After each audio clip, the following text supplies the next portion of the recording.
V-Guard presents कौन जीत रहा है, को पावर्ड बाय सेंसोडाइन एंड विमल। बोलो जुबां केसरी। नमस्कार, आप सभी का बहुत स्वागत है टीवी विधान भारतवर्ष के इस अड़ी स्पेशल में। हम इस वक्त उत्तर प्रदेश की राजधानी लखनऊ में 10-90 चौराहा, जहां से आप पूरा लखनऊ देख सकते हैं। और यहां से आज हम ये देखने की कोशिश करेंगे कि प्रधानमंत्री नरेंद्र मोदी के कन्याकुमारी में ध्यान लगाने से आखिर विपक्ष को क्या दिक्कत हो रही है और विपक्ष जो कह रहा है उसका पक्ष के पास क्या जवाब है। देखिए, 2014 में शिवाजी के किले में जब ध्यान लगाया था पीएम मोदी ने तो 282 सीटें आई थी। 2019 में केदारनाथ में जब ध्यान लगाया था तो 303 सीटें आई थी। क्या 2024 में कन्याकुमारी में विवेकानंद ने जहां ध्यान लगाया, प्रधानमंत्री के वहां 45 घंटे से ज्यादा की साधना से बीजेपी की 400 सीटें आ रही हैं। आज इसी पर बात करेंगे। हम बात करेंगे कि आखिर विपक्ष क्यों कह रहा है कि यह प्रचार है, साधना नहीं, और क्या वाकई साधना से, ध्यान लगाने से अब की बार 400 पार। अब आपको बताते हैं कि यहाँ पर हमारे साथ कौन कौन सा नेता है। हमारे साथ बीजेपी से मनीष शुक्ला, एक बार जोरदार तालियों से स्वागत हो मनीष जी का। हमारे साथ एमएच खान है बीएसपी से, उनका भी जोरदार तालियों के साथ स्वागत हो। अंशु अवस्थी हमारे साथ कांग्रेस पार्टी से हैं और नेहा यादव हमारे साथ समाजवादी पार्टी से। जोरदार तालियों से स्वागत इन दोनों नेताओं का भी करिए। और सवाल मेरा अब लखनऊ वालों से, 4 जून को भैया नतीजे आ रहे हैं, इतना जोश कम क्यों दिख रहा है? तैयार हैं आप लोग? तैयार हैं प्रधानमंत्री की कन्याकुमारी में होने वाली साधना पर बोलने के लिए? तैयार हैं? जोर से बोलिए। तैयार हैं? ठीक है, शुरुआत नेहा आपसे। नेहा, प्रधानमंत्री साधना लगा रहे हैं, साधना कर रहे हैं, ध्यान लगा रहे हैं, तो आप लोगों को दिक्कत क्या है ये बताइए। देखिए, दिक्कत हमें कुछ नहीं है। हम पूछना चाहते हैं, प्रधानमंत्री जी तो 4 तारीख के बाद ध्यान ही लगाते हैं ना, जनता ने उन्हें ध्यान लगाने के लिए फ्री छोड़ दिया है 4 तारीख के बाद। दूसरी बात, प्रधानमंत्री जी को जब ध्यान ही लगाना था, हाँ। इस देश में कौन ऐसा व्यक्ति है जो मंदिर में प्रसाद लेके जाता है, फूल माला लेके जाता है, अगरबत्ती लेके जाता है, धूप बत्ती लेके जाता है, लेकिन हमारे देश के प्रधानमंत्री जी जब मंदिर में जाते हैं तो कैमरामैन लेके जाते हैं, फैशन डिजाइनर लेके जाते हैं, हेयर स्टाइलिस्ट लेकर के जाते हैं। तो ये जनता को समस्या है। इस देश के प्रधानमंत्री को नाटक करने के लिए नहीं चुना गया था, जनता के सवालों के जवाब देने के लिए चुना गया था। आज जनता पूछ रही है कि प्रधानमंत्री जी महंगाई पे जवाब दीजिए, तो प्रधानमंत्री जी साधना करने चले गए। जनता से बात करते हैं, इसी जनता से बात करते हैं। मेरे दो सहयोगी विपिन चौबे और सुरभि इस वक्त कन्याकुमारी में मौजूद हैं। विपिन और सुरभि, मैं आप दोनों के पास आऊंगा और वहां क्या हो रहा है वो भी जानूंगा, लेकिन मनीष, महंगाई पर बात करते हैं, अगरबत्ती और पूजा का सामान लेकर नहीं जाते, आप लोग कैमरा लेकर जाते हैं, समाजवादी पार्टी कह रही। देखिए, आज से 1 सदी पूर्व जब विवेकानंद जी भी वहां समाधि करने गए थे, जब वहां साधना करने गए थे, तो ऐसे तथाकथित सनातन के विरोधी इसी तरह सवाल खड़ा करते थे। जब भी कोई देश और धर्म के साथ खड़ा होता है तो उनको इसी तरह से सवालों का सामना करना पड़ता है। लेकिन वो विवेकानंद जी जब 1 सदी पूर्व वहां साधना करके शिकागो गए तो धर्म पताका को, सनातन धर्म को पूरे विश्व में उन्होंने फहराया था। और ये नरेंद्र मोदी भी साधना करके जब निकलेंगे और 4 जून को जब 400 पार होगा तो एक विकसित भारत की जो परिकल्पना होगी वो पूरी होगी। नहीं मनीष, सवाल ये है मनीष जी कि ये साधना चुनाव से पहले भी हो सकती थी या चुनाव के बाद ही हो सकती थी? उस वक्त जब प्रचार खत्म हो गया, प्रचार करने की अनुमति नहीं है, तब आप वहां पर साधना कर रहे हैं, उस पर सवाल उठा रहा विपक्ष। नहीं, क्या ये संविधान के विरुद्ध है, कानून के विरुद्ध है? अगर संविधान और कानून के विरुद्ध, वो कह रहे हैं आचार संहिता के विरुद्ध है। मुझे वो कह रहे हैं आचार संहिता के विरुद्ध है। अगर संविधान, कानून, आचार संहिता के विरुद्ध है तो चुनाव आयोग जाना चाहिए। अखिलेश यादव गए, राहुल गांधी गए, ममता बनर्जी गई। ये भाषण देके जनता को भ्रमित न करें। आचार संहिता का उल्लंघन है तो चुनाव आयोग क्यों बना है? जाए तो चले गए, हाईकोर्ट चले गए। हाँ, हाईकोर्ट चले गए, आने दीजिए, फैसला आने दीजिए, फैसला आने दीजिए, फैसले का इंतजार करिए। फैसले का इंतजार वो कोर्ट का क्या होगा करेंगे, लेकिन जनता का फैसला आज जानेंगे। भैया, आप लोग बोलेंगे प्रधानमंत्री कन्याकुमारी में है, साधना कर रहे हैं, उस पर आप लोग अपनी राय रखेंगे? हाथ उठाइए, हाथ उठाइए, शुरू बताइए। क्या साधना करने से प्रधानमंत्री जी की क्या महंगाई और बेरोजगारी दूर हो जाएगी, या देश की जनता कैसे खुशहाल होगी? साधना करने से अगर खुशहाल होने लगे तो पूरे देश की जनता ही साधना करने लगे। अच्छा, आप बोलिए भैया। सर गरीबी महंगाई पे ध्यान देना था। 10 साल निकल गया, 10 साल में उन्होंने इस पे तो ध्यान दिया नहीं जिसके लिए आए थे। और ध्यान अब 4 तारीख के बाद तो हमेशा के लिए ध्यान ही लगाएंगे। और जो अभी ये बीजेपी के नेता कह रहे हैं विवेकानंद से बराबरी कर रहे हैं मोदी जी की, मैं बीजेपी के नेता से पूछना चाहता हूँ कि क्या एक बार विवेकानंद जी ने अपने जीवन में झूठ बोला है? अगर झूठ बोला है तो बता दें। ठीक है भैया, खड़े होइए। वो कह रहे हैं मोदी जी बार बार झूठ बोलते हैं।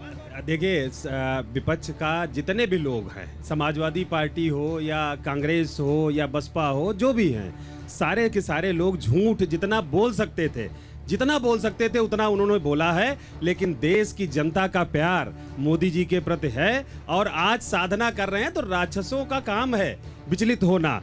जब राक्षस कौन? राक्षस कौन? मैं कह रहा हूं ना, विपक्ष में जब सनातन धर्म की जो है पताका लहराती है तो ऐसे ही राक्षस विचलित होते हैं। जब हवन अंशु आप लोग राक्षस है क्या? एक मिनट रुकिए। नेहा आपका टर्न हो चुका। अंशु, नेहा आपका टर्न हो चुका। आप भी विपक्ष में नहीं है, वो भी विपक्ष में। अंशु, आप लोग राक्षस है क्या? बताइए। देखिए, उन्होंने कहा संपूर्ण विपक्ष, और जिस तरीके से इस देश की जनता विपक्ष के साथ खड़ी हुई है तो ये सिर्फ विपक्ष का अपमान नहीं है। इस देश के दलितों को इन्होंने राक्षस बता दिया, पिछड़ों को राक्षस बता दिया, जो भी विपक्ष के साथ हैं उन सबको ये राक्षस बता रहे हैं। बोलना शुरू कर दिया, यहीं से झूठ बोलना। अभी लाखों रुपया बकाया है ट्रक ड्राइवरों का। एक मिनट, ये राक्षस हैं? सुनिए मेरी बात, मैं कह रहा हूँ विपक्ष है। सनातन के विरुद्ध अगर खड़े हैं तो राक्षस हैं, अगर धर्म के विरुद्ध खड़े हैं तो राक्षस हैं, राम मंदिर के खिलाफ खड़े हैं तो ये राक्षस हैं। आप बताइए, आप माना है राकेश?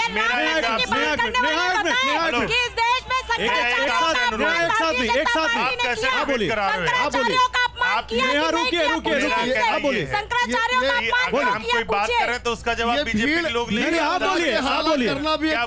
आपको बोल रहे हैं। देखिए, हम फिर से कह रहे हैं, मनीष, इस देश के लोगों का अपमान है। हाँ। दलितों, पिछड़ों, महिलाओं, अल्पसंख्यकों सभी का अपमान है। दूसरा जो सबसे बड़ी बात है, अच्छा मुद्दे पे आइए। जो 400 की बात हो रही है। हाँ। देखिए, भारतीय जनता पार्टी ने नई संसद बनाई, कोई जरूरत नहीं थी। नया संविधान नागपुर में बनकर तैयार है।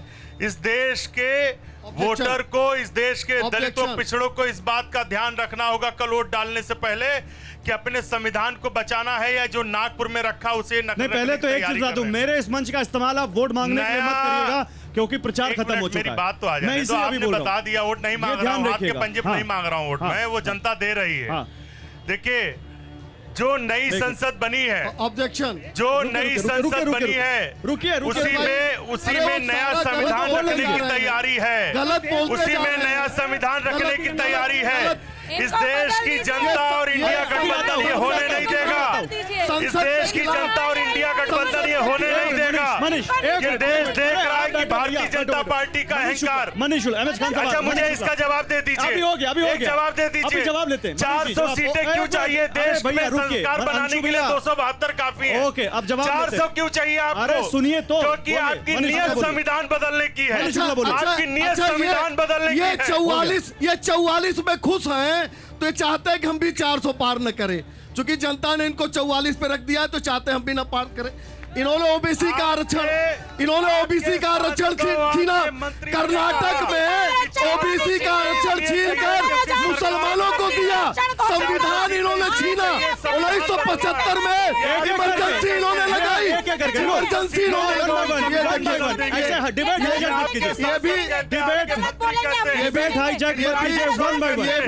ये भी एक प्रवृत्ति है। अगर ऐसे एक साथ चिल्लाएंगे तो मुझे कन्याकुमारी जाना पड़ेगा। ये भी एक प्रवृत्ति है। कन्याकुमारी चलते हैं। भूपेन सुरभि बताइए, इस वक्त कन्याकुमारी में क्या हो रहा है? प्रधानमंत्री की साधना की वो तस्वीरें हम सब ने देखी हैं, इस वक्त वहां क्या हो रहा है बताइए। बिल्कुल, ये सीधी तस्वीरें दिखा देती हूँ क्योंकि इन्हीं तस्वीरों का देश पर और किस तरीके से प्रभाव पड़ रहा है उसी की चर्चा आप यहाँ पर कर रहे हैं। तेज लहरों के साथ साथ तेज बयानबाजी को लेकर मैं जानती हूँ गौरव इस वक्त आप चर्चा कर रहे हैं, लेकिन साउथ पर उनका फोकस और साउथ में जिस तरीके से प्रधानमंत्री ने इस बार तमिलनाडु का रुख किया है उसके तहत आखिरी चरण के चुनाव के दौरान उनकी यहाँ पर मौजूदगी बहुत मायने रखती है। हालांकि जितना मर्जी इस ध्यान साधना का विरोध हो जाए, हकीकत इस वक्त गौरव ये है कि 24 घंटे हो रहे हैं क्योंकि कल शाम 6:30 बजे का वक्त था जब इसी विवेकानंद रॉक मेमोरियल में प्रधानमंत्री नरेंद्र मोदी पहुंचे थे और कल दोपहर 3 बजे का वक्त होगा जब इससे बाहर आकर वो सीधे वापस दिल्ली का रुख करने वाले हैं। लेकिन 400 पार के जिस सपने के तहत एनडीए इस वक्त आगे बढ़ रही है, उसमें तमिलनाडु की 39 सीटें उनके लिए कितना इंपॉर्टेंट है, इस बात के लिहाज से आपकी चर्चा बहुत ज्यादा है। और साथ ही दक्षिण के इन 5 राज्यों की राजनीति को भेजने के लिए जो पूरी कोशिश इस वक्त की जा रही है, बीजेपी का ये प्रयास है, कितनी सफल होगी उसी के तहत 4 जून को नतीजे हमारे सामने होंगे। लेकिन इस वक्त तमाम विरोध बहुत अच्छा पॉइंट आपने बताया है। 24 घंटे होने मैं वाले आता हूं, मैं 1 मिनट रुकिए, अभी आता हूं आपके पास, विपिन के पास भी जा रहा हूं, लेकिन खान साहब से बात नहीं हो पाई है। अहमद खान साहब, तो आपकी बार कन्याकुमारी में ध्यान लगाकर 400 पार, क्या कहेंगे? गौरव जी देखिए, मैं कहना चाहता हूं साफ साफ, पूजा हो, ध्यान हो, नमाज हो और किसी भी धर्म के आप काम करना चाहते हैं, वो व्यक्तिगत आस्था का सवाल है, व्यक्तिगत आस्था है। पूजा नमाज दिखाकर अगर आप करोगे तो ईश्वर खुश नहीं होता है। जो दिखावा कहते हैं, इसको दिखावा कहते हैं। अच्छा, जो दिखावा सड़कों पे करते रहे वो भी गलत है, वो गलत है, देखिए बोलने दिया, वो गलत है, वो गलत है, ये फिर वही बात, वो गलत बोल रहे हैं, वो गलत बोल रहे हैं, उसको बोल रहे हैं गलत है, गलत है, वो भी गलत है। मैं कह रहा हूँ, मैं कह रहा हूँ, मैंने सबको कहा, मैंने सबको कहा, मैं कह रहा हूँ, आप देखिए बिना वजह मनीष भाई, ये प्रवक्ता है, देखिए आपके बीच में, बताइए ना, आपके बीच में मैं नहीं बोला, आप बोल रहे हैं कौन है, गुंडागर्दी कर रहे हैं, नहीं बोल रहे ये सीधा गुंडागर्दी कर रहे हैं। नहीं, गुंडागर्दी कोई नहीं कर रहा, गुंडागर्दी कोई नहीं कर रहा, गुंडागर्दी कोई नहीं कर रहा। गुंडागर्दी मैं एक आदमी को बोलने नहीं दे रहे हैं, ये तो क्या बोलिए, आप सीनियर है भाई, बोलिए बोलिए बोलिए। मैं यही कह रहा हूं कि पूजा अर्चना सारी चीजें व्यक्तिगत आस्था का सवाल है। आप क्यों पहुंच गए कन्याकुमारी? अच्छा चलिए, कन्याकुमारी क्यों चले गए? प्रधानमंत्री बोलेंगे, आप लोग नहीं, आप क्यों चले गए? आप बताइए, आप बताइए, आप बताइए गौरव जी, आप बताइए। बोलना चाहता हूँ कि जो खान साहब सुनिए, खान साहब हो गया आपका, सुनिए, आप बात सुनिए पहले। आप क्यों गए? आप क्यों गए? आपका चैनल क्यों गया? आपका चैनल क्यों गया? प्रधानमंत्री क्यों गए? नहीं, आप प्रचार कर रहे हो, झूठा प्रचार कर रहे हो। हम यहाँ क्यों हैं? झूठा प्रचार कर रहे हो। हम यहाँ क्यों हैं? कोई मतलब आपको नहीं, क्यों बुलाया? आप किस लिए आए? यहाँ वोट किस लिए हो रहा है? अरे हद है भाई, हम कहाँ जाए, क्यों जाए, आप तय करेंगे। बिल्कुल तय करेंगे। देखिए, ये हमारी पूजा पद्धति है, हम वहाँ पूजा करने गए, जिसको कैमरा लेके जाना है वो कैमरा लेके गया। हमारे विपक्ष के साथी ये बोल रहे थे कि बेरोजगारी और महंगाई, क्या यहाँ पे इनकी सरकारें हैं, उन्होंने बेरोजगारी महंगाई खत्म कर दी? ठीक है, और कुछ? सुरभि कुछ बोल रही, मैं जल्दी बोले, सुरभि के पास जाना है। मैं ये विपक्ष से पूछना चाहता हूँ कि अगर सनातन धर्म का कोई आदमी उस धर्म के लिए पूजा पाठ करता है तो इनको दिक्कत क्या है? और दूसरी चीज ये जानना चाहता हूँ कि हिंदू धर्म में पूजा पाठ से ही सारी, मेरा रिजल्ट आना होता है उससे पहले मैं पूजा करता हूँ। अच्छा ठीक है, और कोई बोलेगा? भैया बताओ, खड़े हो। मेरा ये सवाल है कि जो सरकार है वो 1 रुपया काम करती है और 1 लाख रुपया प्रचार करती है, वो चीज का ऐसा क्यों कर रही है? अच्छा भैया, प्रचार नहीं करना चाहिए। और भैया बताओ, और कौन है यहाँ पे? खड़े होइए भैया, हाँ खड़े हो। जैसे भगवान श्री राम जब वन में गए थे तो उन्होंने कहा था कि निश्चरहीन करहु मैं भुज उठाई पनकीन और सकल मुनिन के आश्रम जाए जाए सुखदीन। वैसे भगवान ये जो नरेंद्र मोदी साधना करने गए हैं, तो ये जो विपक्ष रूपी राक्षस है, क्योंकि राम मंदिर नहीं गए तो इनको क्या कहेंगे? और खड़े हो भाई, खड़े हो, खड़े हो। 400 पार होगी। विपक्ष चाहे जितना परेशान हो जाए, विपक्ष को ऐसे घबराना है, विपक्ष कुरकर नहीं पाएगा। 400 पार होगी, 400 पार होगी भैया। और कोई? खड़े हो, खड़े हो। 400 पार, विपक्ष बेरोजगार। अच्छा, सुरभि कुछ कहना चाह रही है, 1 मिनट आ रहा हूँ। कन्याकुमारी से हमारी संवाददाता सुरभि कुछ कह रही है। सुरभि बोलिए, क्या कह रही है? बस इतना गौरव, बस एक छोटी सी बात कहना चाहती हूँ, एक छोटी सी बात कहना चाहती हूँ, और खान साहब को याद दिला दीजिए, क्योंकि ये कन्याकुमारी में हमारी मौजूदगी को लेकर सवाल उठा रहे हैं, तो याद दिला दीजिए, भारत जोड़ो न्याय यात्रा की शुरुआत भी जब कन्याकुमारी से कश्मीर तक हुई थी, तब भी हमारे कैमराज यहाँ पर थे और तब भी हम यहाँ से रिपोर्ट कर रहे थे। ओवर टू यू गौरव। हाँ नहीं बिल्कुल, वो जानते हैं, वो केवल उठा रहे हैं, लेकिन यहाँ भी तो हम उनको बुला रहे हैं, तो मंच दे रहे हैं ना उनको। मैं विपिन, जरा मुझे बताइए, आप वहाँ पर हैं, जल्दी से आप भी बताइए, इस वक्त वहाँ क्या चल रहा है? कन्याकुमारी की फिजाओं में प्रधानमंत्री की इस योग साधना को लेकर क्या कह रहे हैं लोग? देखिए, पूरब से लेकर पश्चिम तक और उत्तर से लेकर दक्षिण तक इस यात्रा की चर्चा है गौरव, और दक्षिण के लोग बहुत ज्यादा उत्साहित हैं। दक्षिण के लोग ये कह रहे हैं कि 70 साल में आजाद भारत के इतिहास में पहली बार ऐसा हो रहा है कि कोई प्रधानमंत्री 3 दिनों के लिए उनके राज्य में आया है, यहाँ पर प्रवास कर रहा है। और लोग आए तो बहुत हैं, लेकिन इस तरह से प्रवास करना, इस तरह से उनकी शरण में जाना, उनके आदर्शों पर चलने की कोशिश करना, एक बड़ा संदेश देना, और खासकर तब जब 7 चरण के चुनाव प्रचार खत्म हो गए हों और अंतिम चरण के चुनाव मतदान होने बाकी हैं। ऐसे में आप जानते हैं कि बनारस से कैसे कनेक्शन प्रधानमंत्री जोड़ते हैं दक्षिण का और तमिल संगमम तक कराते हैं बनारस में, वो ये कनेक्ट करना चाहते हैं क्योंकि उनका संदेश यही है कि भारत एक राष्ट्र है। बेशक हमारी भाषाएं, हमारे रंग अलग हो सकते हैं, भाषाएं अलग हो सकती हैं, हमारी संस्कृति सभ्यता अलग हो सकती है, लेकिन भारत एक राष्ट्र है और पूरे 140 करोड़ लोगों की बेहतरी के लिए प्रधानमंत्री एक बड़ा संदेश लेकर जाना चाहते हैं और यहां से एक नई ऊर्जा लेकर जाना चाहते हैं, खासकर तब बिल्कुल सही बात कह रहे हैं। मैं जल्दी से यहां पर यही बात कर लेता हूं, आप ही से सवाल है। और मुझे एक चीज बताइए, अखिलेश यादव और राहुल गांधी मंदिर में जाएं, वो वहां पूजा करें, उनके पीछे कैमरा जाए तो आप लोगों को कोई दिक्कत नहीं होती, प्रधानमंत्री के पीछे कैमरा जाए तो आपको वहां दिक्कत हो जाती है। बताइए, मैं आ रहा हूं मनीष। काशी विश्वनाथ मंदिर में जब पूजा अर्चना करने हमारे नेता जाते हैं तो कैमरामैन और वीडियो मैन नहीं जाता, लेकिन जब प्रधानमंत्री जी जब भी किसी गर्भगृह के अंदर जाते हैं तो सारे कैमरामैन और सारे वीडियो बनाने वाले लोग उनके पीछे जाते हैं। आपने उज्जैन में पहले आपने जो बोला उसका काउंटर लीजिए, पहले जो आपने बोला उसका काउंटर लीजिए। उज्जैन में राहुल गांधी गए थे महाकाल मंदिर में, हमने दिखाया था उज्जैन में महाकाल। अरे रुकिए मैम,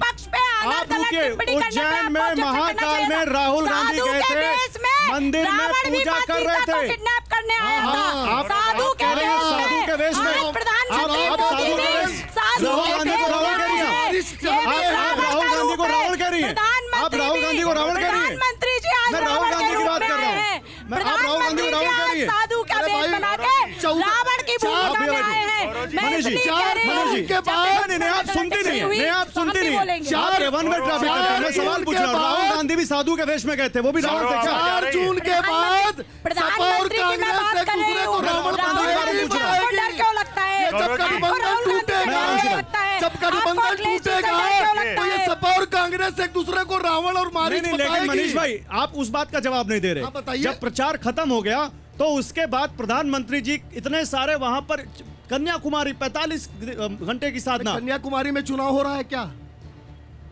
पूरे 13 सीटों पे आप मस्जिदों में चले जाइए, सपा के लोग वोट मांग रहे हैं आज के दिन में। बोलिए अंशु, बोलिए अंशु, बोलिए। आज के दिन में मस्जिदों में घूम के 13 सीटों पे सपा और कांग्रेस के लोग वोट जो यहाँ खड़े होके करते हैं, मस्जिदों में जाके मनीष रुके, बोलिए क्या आपने कहा कन्याकुमारी में चुनाव है। अरे कन्याकुमारी इंडिया में है, अपनी मेमोरी तेज कर। दूसरी बिजली और पानी की समस्या के लेके इतनी बड़ी समस्या है, 12-12 घंटे लाइट नहीं आ रही है। ना इनके ऊर्जा मंत्री हैं, ना इनके नगर विकास मंत्री हैं, पूरे मंत्री उत्तर प्रदेश से फरार।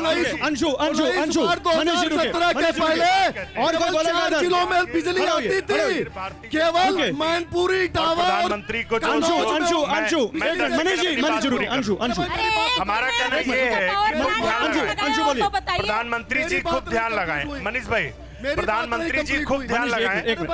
मैं आ रहा हूं, अभी उनका हो जाए फिर आपके पास। प्रधानमंत्री जी खूब ध्यान लगाएं, हमें इसकी कोई आपत्ति नहीं है, लेकिन इन 10 सालों में जो जनता ने उनको जिम्मेदारी दी थी ध्यान लगाने की, कि बेरोजगारी पर ध्यान लगाते, महंगाई पर ध्यान लगाते, इस देश के आम आदमी के रोजगार पर ध्यान लगाते, उस समय उन्होंने सिर्फ एक उद्योगपति पर ध्यान लगाया जो 609 नंबर पर था, विश्व का सबसे बड़ा आदमी बन गया।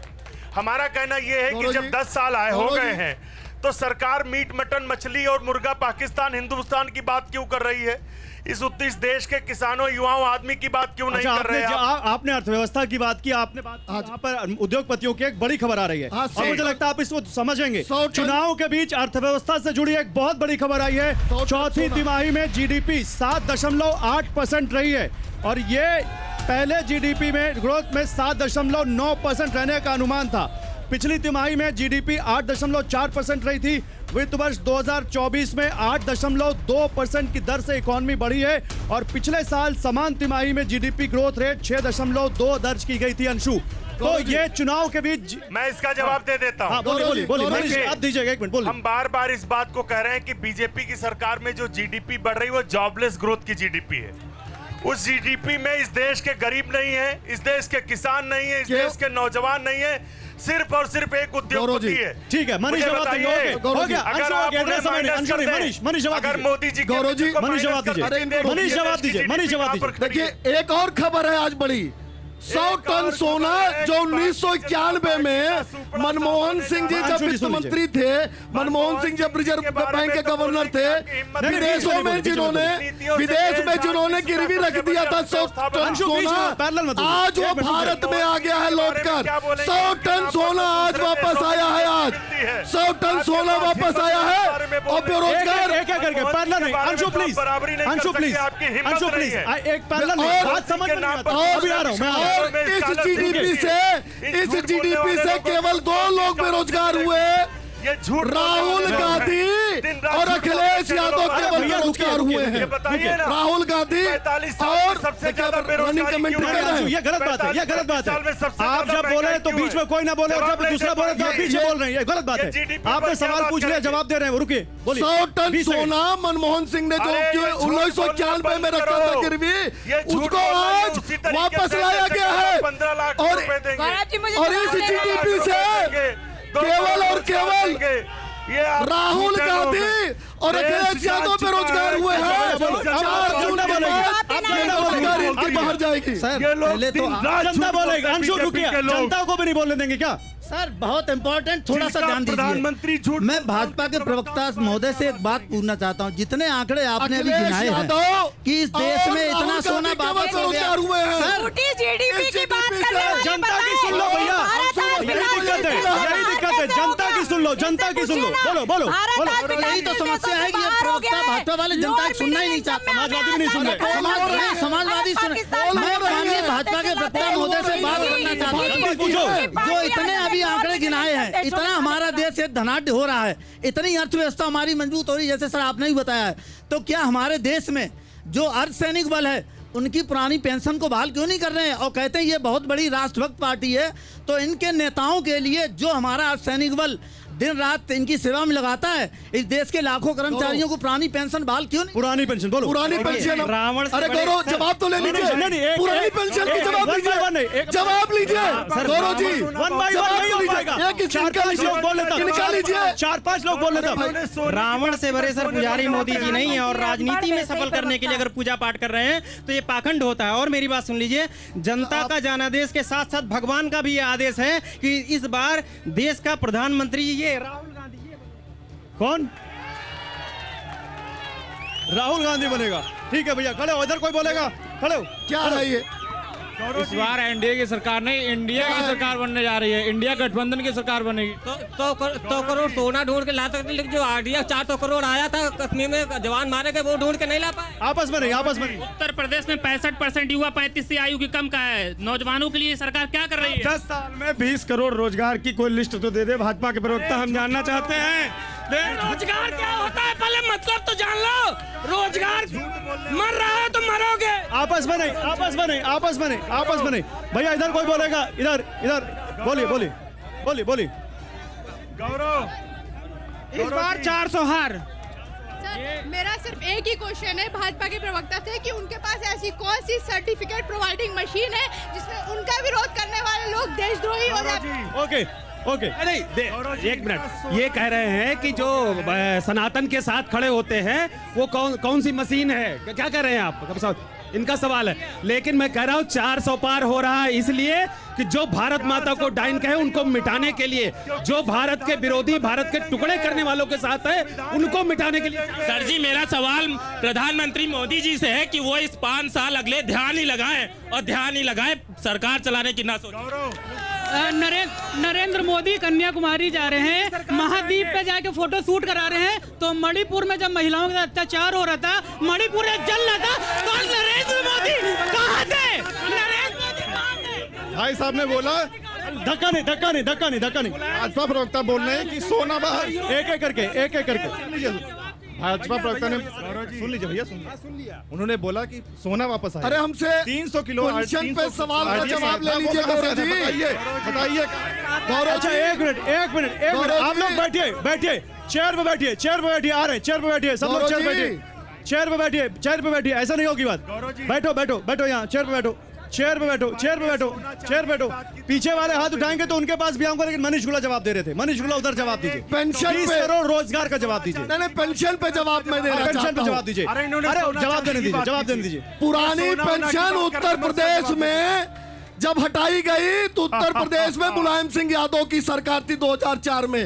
पेंशन को लूटा इसने, समाजवादी पार्टी ने, मुलायम सिंह यादव ने लूटा पेंशन को। आज सवाल पूछने आ गए,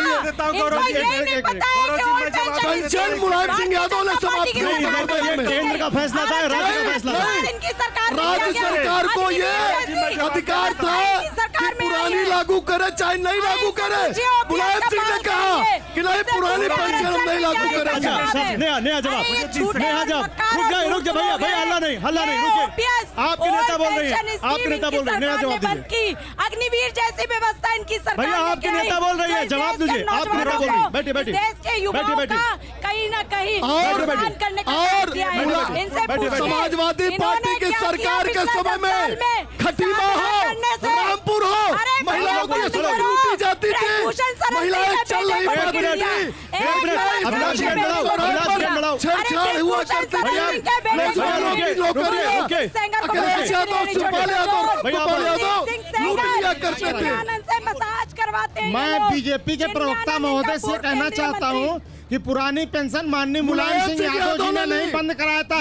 ये झूठ बोलने का केवल ठेका लिए हैं, मात्र और कुछ नहीं कर रहे हैं। 2004 में भारत सरकार से बंद कराई गई थी और आज भारत सरकार से बोल रहे हैं, भारत सरकार से बंद कराई गई। हाँ, अच्छा, हिमाचल में पुरानी पेंशन कहती है कांग्रेस हमने खत्म कर दिया, नई पेंशन खत्म कर दिया। वो राज्य सरकार ले सकती है। ये लोग पता नहीं है, ये लोग हुड़दंगी लोग हैं, समाजवादी पार्टी के कार्यकर्ता। हुड़दंगी क्या होता है? हुड़दंगी क्या होता है? बिल्कुल सब लोग यहाँ पर जनता है यहाँ की। नहीं, ये कोई बात नहीं होती, ये कोई बात नहीं। वो कौन सा हुड़दंग कर रहे हैं? सवाल पूछ लिया उन्होंने आपसे। मेरा सवाल आपसे है, हिमाचल की राज्य सरकार, मुझसे मत पूछिए, उनसे पूछिए। अरे आपने सवाल पूछा है, हिमाचल में राज्य सरकार कहती है हम पुरानी पेंशन लागू कर दिए।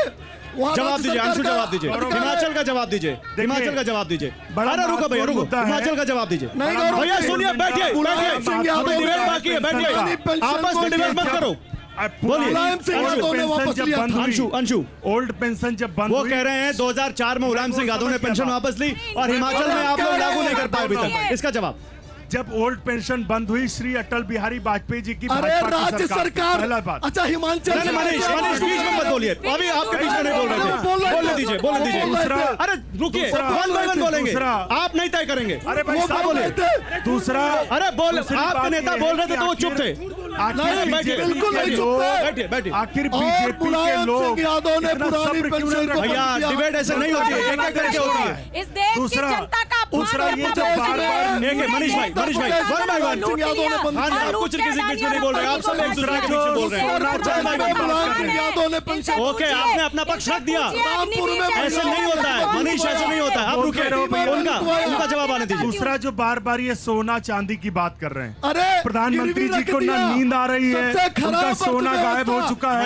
4 जून के बाद और बुरी तरीके से गायब होने वाला है। नींद नहीं आएगी, नहीं ऐसा नहीं। क्योंकि जनता ने जो वोट की चोट की है, इन संविधान बदलने वालों के खिलाफ नींद नहीं आने वोट की चोट पे लोग बोलेंगे। बोलिए, वोट की चोट बदलने वालों को नींद नहीं आएगी। बीजेपी 400 पार नहीं, 40 पार नहीं जाएगी। और इधर देखिए, ये विपक्षियों का अभी तक इनको इंट्रोस्पेक्ट नहीं किन्होंने किया है कि संविधान इन्होंने बदला है, कांग्रेस ने बदला है बार बार, और ये मोदी जी के ऊपर आरोप लगा रहे हैं कि इन्होंने बदला है। अरे मोदी जी ने तो पूरा संविधान बदल डाला और संविधान बदलने के आप इन लोगों का जवाब मत दीजिए, आप मुझे जवाब दीजिए। रुकिए, देखिए, महिलाओं पे उत्पीड़न जब सपा सरकार थी, उत्तराखंड की महिलाएं आंदोलन कर रही थी, उनके साथ कैसे कैसे रेप हुए थे उसका ध्यान नहीं है। ये लोग अनगढ़ चीजें करते हैं, इस तरीके की बात नहीं होनी चाहिए। एक मिनट, क्या बोल रही है? मैं बोली, रुके। अरे एक महिला बोल रही है।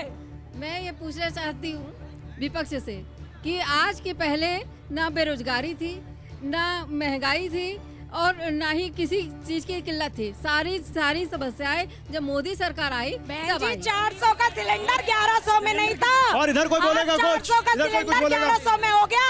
आपके बच्चों को नौकरी नहीं मिल रही इस सरकार में।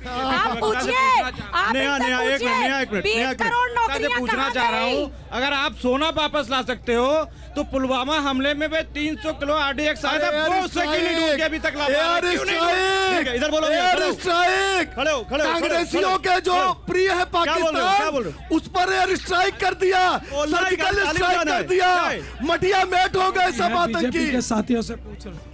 मैं बीजेपी के साथियों से पूछ रहा हूँ कि दूरसंचार किसने बेचा और एयरपोर्ट किसने बेचा, रेलवे किसने बेचा, बताएं ये। ठीक है, आप बोलो। पहली बात तो मैं विपक्ष वालों से पूछना चाहता हूँ कि इंडिया गठबंधन का प्रधानमंत्री कौन होगा। दूसरा है कि सोना बनाने वाली मशीन कब आएगी। चिंता मत करो, मशीन कहाँ देखी आपने? आप चिंता मत करो। राहुल गांधी तो गौरव जी, जो हमारे हैं, हमारे जो राहुल जी हैं, हमेशा कहते हैं। नेहा जवाब देंगी, पहले नेहा जवाब देंगी, पहले एक एक करके। आप रुक जाओ, समय कम है, समय कम है, एक एक करके, आप रुक जाइए, इधर से क्वेश्चन मत पिक कीजिए, मेरा क्वेश्चन है। अरे रुक जाइए, मल्लिकार्जुन खड़गे ने कह दिया है, शांत रहेंगी? नहीं एक मिनट, शांत करा पाएंगे? बिल्कुल शांत रहेंगे, बिल्कुल शांत रहेंगे। नहीं बिल्कुल नहीं। मल्लिकार्जुन खड़गे ने आज कह दिया है कि हमारी चॉइस, मेरी चॉइस राहुल गांधी है प्रधानमंत्री पद की। समाजवादी पार्टी को मंजूर है ये? हमारी समाजवादी पार्टी और इंडिया गठबंधन ने सहमति से ये कहा है कि जब सरकार बनेगी हम लोगों की तो तय हो जाएगा कि दूल्हा कौन होगा। ये इंतजार उन्होंने नाम दे दिया भाई, इन्हें दावत दे दी जाएगी जो भी दूल्हा बनेगा। उन्होंने राहुल गांधी का नाम दे दिया। ये मैं तय बता दे रही हूँ आपको कि नाले के पानी से गैस बनाने वाला प्रधानमंत्री नहीं बनेगा। प्रधानमंत्री बनेगा शिक्षा, रोजगार, नौकरी की बात करने वाला इस देश का प्रधानमंत्री बनेगा। अखिलेश यादव बनेंगे, गठबंधन से बनेगा, अखिलेश यादव बनेंगे, गठबंधन से बनेगा, अखिलेश यादव बनेंगे, इंडिया गठबंधन से बनेगा। अखिलेश यादव इंडिया गठबंधन से नहीं है, का हिस्सा है आदरणीय अखिलेश जी इंडिया गठबंधन से नहीं है, इंडिया गठबंधन का हिस्सा है। सवाल सुनिए, अरे ऐसा लगातार बोलने से नहीं होता है। अखिलेश जी इंडिया गठबंधन का हिस्सा है तो वो बनेंगे कि नहीं बनेंगे? आदरणीय अखिलेश जी इंडिया गठबंधन का हिस्सा है और समाजवादी पार्टी और इंडिया गठबंधन तय कर लेगा कि 4 जून के बाद प्रधानमंत्री कौन बनेगा। आप बताइए, जबरदस्ती थोपा हुआ प्रधानमंत्री। इन लोगों में तो बड़ा जोश है, आप सीनियर आदमी हैं, पार्टी में भी जोश क्यों गायब हो गया? पार्टी किधर रहेगी? 4 जून के बाद बीएसपी किधर जाएगी? ये लोग कह रहे हैं बीजेपी की बी टीम है। अब ये और ये दोनों तो एक ही सिक्के के पहलू हैं। कांग्रेस कौन सा बड़ा कारनामा कर दिया है? इनसे खाली इतना पूछ लीजिए, सच्चर कमेटी आई थी, सच्चर कमेटी का गठन कांग्रेस पार्टी ने किया था, जिसमें 62 पॉइंट ऐसे थे जिसमें कहा गया था भैया आपस में कुछ लड़ाई मत करिए, आप लोग मुसलमान जो है दलितों से गैर गुजरे हालत में है। एक काम किया इन्होंने? नहीं किया, नहीं किया। अच्छा तो मैं इन्हीं से पूछ लेता हूं, नहीं आप दूसरा सवाल के लिए, जब मुसलमानों का 18 से 22% वोट लेते हो तो देश के प्रधानमंत्री पद पे किसी मुसलमान को क्यों नहीं बनाया? किसी प्रधानमंत्री क्यों नहीं बनाया? आप सरदार जी को 2 बार बना सकते हैं, मुसलमानों का हक छीन रहे हैं। ये सवाल लूंगा, लेकिन पहला मेरा ऐसा सवाल है, तो राहुल गांधी तय हो गया इंडिया के प्रधानमंत्री? देखिए तय हो गया। ये अच्छी बात है कि इंडिया गठबंधन में तमाम पीछे चलो, आ रहा हूं, पीछे चलो, बैठो तमाम योग्य लोग हैं जो बन सकते हैं। चलो बैठो। लेकिन ये आप भरोसा रखिए गौरव जी, और जो साथी सवाल कर रहे थे मैं उनका भी जवाब दे देता हूँ। इंडिया गठबंधन का जो प्रधानमंत्री होगा वो इस देश के युवाओं के लिए काम करेगा, 30 लाख नौकरियां देगा, महिलाओं को 8500 रुपए खटाखट देगा, झूठ बोलने वाला नहीं होगा, बादल में राडार छिपाने वाला नहीं होगा, गटर से गैस बनाने वाला नहीं होगा, मटन मीट मछली मुर्गा पाकिस्तान करने वाला नहीं होगा। दोनों लोग को आंसर देना पड़ेगा है, तब तो आप मेरे जल्दी बोलो। मैं ये कह रहा हूँ जैसे संविदा की नौकरियां पूरे देश में बांटी जा रही हैं, तो जैसे नेताओं का 4 महीने के अंदर इलेक्शन कंप्लीट हो जाता है, तो हमारे पूरे देश के युवाओं का 6 महीने के अंदर भर्ती कब कंप्लीट होगी? ठीक है। और कोई बोलेगा? आलू से सोना, ठीक है। आलू से सोना कब बनेगा? आलू से सोना वो मशीन कब आएगी भारत में? पानी से गैस बनाने वाला पेपर लीक से परेशान हुआ, हम लोग बहुत परेशान हैं। पेपर लीक से पूछ लो, भारत माता की जय बोल सकते हैं क्या? भारत माता की जय बोल सकते हैं ये तीनों? से पूछिए, से भारत माता की जय। 15 लाख हिंदी गठबंधन का प्रधानमंत्री कौन होगा अभी तक डिसाइड नहीं हुआ है, हर पार्टी का प्रधानमंत्री है। अच्छा एक मिनट सब लोग रुकिए। ये क्या बोल रहे हैं? भारत माता की जय नहीं बोलते आप? बोलिए। हम दोनों बातें बोलते हैं, सुन लीजिए गौरव जी। भारत माता की जय, नाथूराम गोडसे मुर्दाबाद, दोनों। मनीष भारत बोलो माता की क्या जय। ये नाथूराम गोडसे मुर्दाबाद बोल सकते हैं? हल्ला नहीं, हल्ला नहीं, हल्ला बोलो नहीं, ये हल्ला नाथूराम नहीं, गोडसे मुर्दाबाद हल्ला बोल नहीं, सकते हैं बीजेपी के लोग? हल्ला नहीं। महात्मा गांधी अमर रहे, भगत सिंह अमर रहे, नाथूराम गोडसे मुर्दाबाद बुलवाओ ओके, मनीष, इसे, जवाब। बुलवाओ इसे नाथूराम गोडसे जवाब, मुर्दाबाद जवाब, बुलवाओ, नाथूराम गोडसे मुर्दाबाद बुलवाओ हाँ, बीजेपी के अंशु लोगों रुकिए, से। अंशु रुकिए, रुकिए, आप कोई नहीं बोलेगा। अभी नेहा जी ने कहा कि जब अरे भाई अरे रुकिए अंशु, अंशु अभी नेहा जी ने कहा कि जब हम जीत जाएंगे तब बताएंगे दूल्हा कौन है, यानी जब शादी करके दुल्हन ले आएंगे, शादी करके दुल्हन ले आएंगे तब तय करेंगे दूल्हा कौन होगा। 4 जून को 400 पार, अब की बार, अब की बार, अब की बार, 4 जून को 400 पार होगा नहीं होगा, यही देखना है। फिलहाल आप सभी लोगों का बहुत शुक्रिया। Thank you, thank you, thank you. V-Guard presents कौन जीत रहा है, को पावर्ड बाय सेंसोडाइन एंड विमल। बोलो जुबां केसरी।